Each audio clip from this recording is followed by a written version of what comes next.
Parts of a sewing machine and their functions. Have you ever looked at a sewing machine and wondered what exactly does all of this do? Whether you're a beginner just learning how to sew or an experienced tailor who wants to truly understand your machine, this video will break down every major part of a sewing machine and explain what each one does in simple terms. Now, it doesn't matter whether you're using a Singer sewing machine, a Brother, a Janome, a Jockey sewing machine, a beautiful butterfly, email, Victoria, Rosspan, Skyfly, Brother, Two Lion. It doesn't matter which one you're using, all of the parts are there and they serve very similar purposes despite their different locations in the machine. So first, the sewing machine is made up of mechanical, electrical and functional parts that work together to form stitches. We're going to divide them into three major sections. We're going to divide them into the upper section, needle and stitching area, then the lower and support parts. So we're going to start from the top. So for the top, we're starting with the spool pin. So this is the spool pin and its job is very simple. It helps to keep the thread spool in place, so that's basically like your thread stand, okay, and it allows the thread to unwind smoothly while you're sewing. Some machines have vertical smooth pins, some are horizontal, so they are by the side. So basically it just serves the same purpose. All right, so now after the spool pin, we have the thread guide. The thread guide helps to guide your thread on what directions to go so that it doesn't wobble.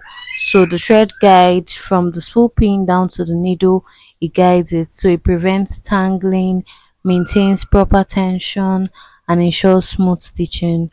So as much as possible, always make sure that you pass your thread through your thread guide so that you don't have tension and wobbly stitches. Then another thing too is that we have the tension dial. The tension dial, sometimes some people just call it the tension of the machine. The tension dial controls how tight or how loose the upper thread is. If the tension is too tight, the fabric may pucker. If it's too loose, the stitches may look messy, especially underneath. So proper tension creates balanced professional stitches. Now, the next one we have is the take up lever. It's very important as you sew. Its function is to pull your thread from the spool, feed it to the needle, then pull it back after each. So this movement helps form clear and secure stitches. So the next one we have is a needle. So the needle is one of the most important parts of the sewing machine.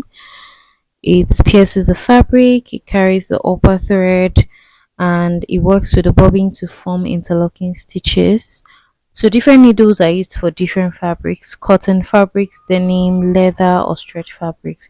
So if you use the wrong needle, you can damage the fabric, you can break the thread, or you can even break the needle itself. Okay, so next one is the presser foot.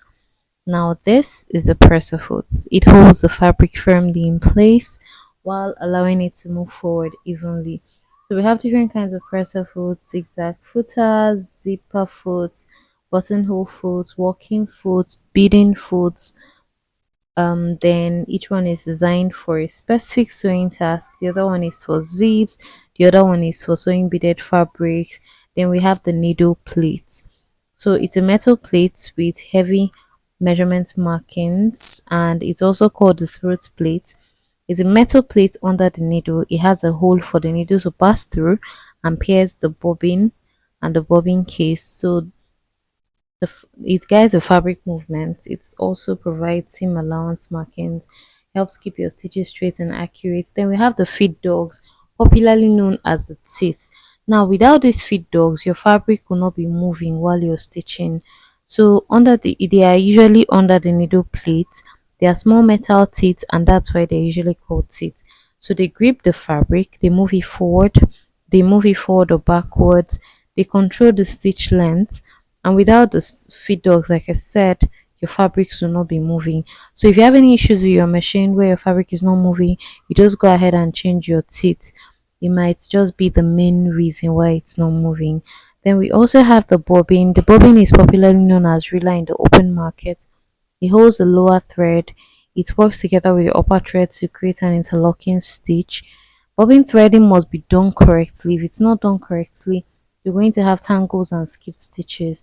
We also have the bobbin case, which is popularly known as the shuttle. The bobbin case holds the bobbin securely and maintains lower thread tension. Some machines have some front load in bobbins, they're in front, some are on top, some are on the side. So the popular ones for heavy duty machines are mostly on the side. Either way, they serve the same purpose. Okay, smooth stitch formation. Then we'll have the balance wheel. It's also called a hand wheel. It's used, you turn it slowly with your hand, you direct your machine, helps to raise or lower the needle. You sew slowly for precision, position your fabric accurately.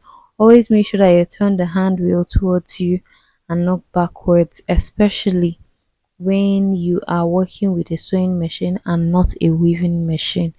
Alright, so we also have the stitch selector or the length control.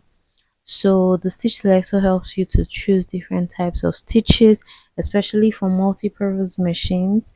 Then the length control helps you to adjust how long each stitch is. For very long stitches, you're going to have gathered stitches. For very short ones, you're going to have very tight stitches.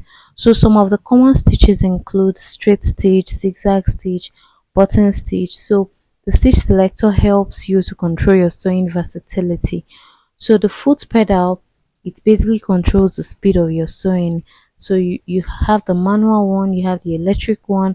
So the harder you press, the faster your machine goes. So if you're just learning how to sew newly, just go ahead and pedal gradually until you master it. Then if you want it to go faster, you go ahead and press it harder. It's like the accelerator of a car, you just control the pace. We have the power switch and the motor.